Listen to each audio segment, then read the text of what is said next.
nome é João Paulo, tenho 26 anos e eu cheguei na Força Jovem Brasil, da Igreja Universal, com uma vida totalmente destruída.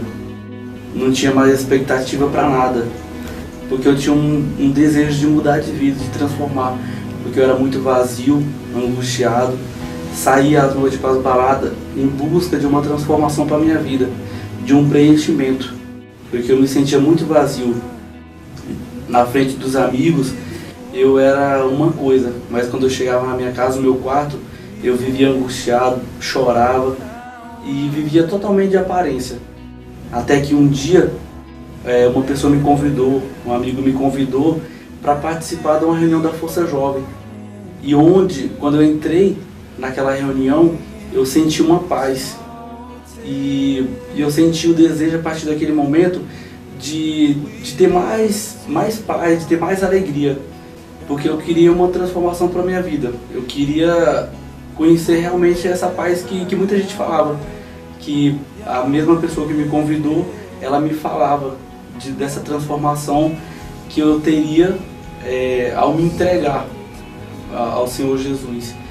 E foi quando veio a campanha da Fogueira Santa de Israel. E eu não entendia nada, não sabia o que era isso, mas eu acreditei no que o homem de Deus falou. E eu vi que era a oportunidade para mudar a minha vida.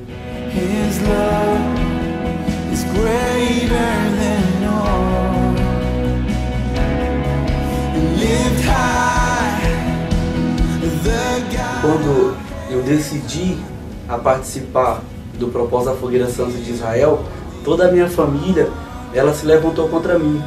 Falaram que a igreja só queria meu dinheiro, que eles iam usar para fazer isso, aquilo. Mas ali foi algo que me ajudou a me revoltar. Porque eu estava lutando há muito tempo para obter aquela solução para o meu problema. E ali me fez eu me revoltar e eu falei, eu vou fazer uma prova.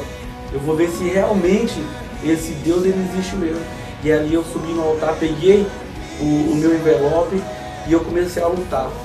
Fui lá, sacrifiquei o meu salário, dei o meu tudo, o melhor que eu tinha. E ali eu comecei fiquei na fé, a lutar, a perseverar. E ali veio a transformação, a minha transformação interior, que é aquilo que eu tanto sonhei, que parecia impossível. Hoje, graças a Deus, eu tenho paz, aquela paz que eu não conhecia, que eu tanto lutava, hoje eu tenho. Hoje eu durmo, tenho que colocar o despertador para poder acordar, porque senão... Mas graças a Deus, hoje eu conheci essa paz, essa alegria, fui batizado com o Espírito Santo, tive realmente esse encontro com Deus e minha vida totalmente mudou. A minha família hoje, elas vê Deus na minha vida.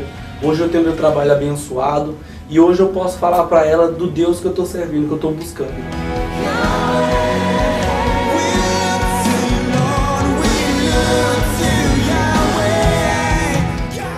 E sou muito feliz, graças ao propósito da Fogueira Santa de Israel.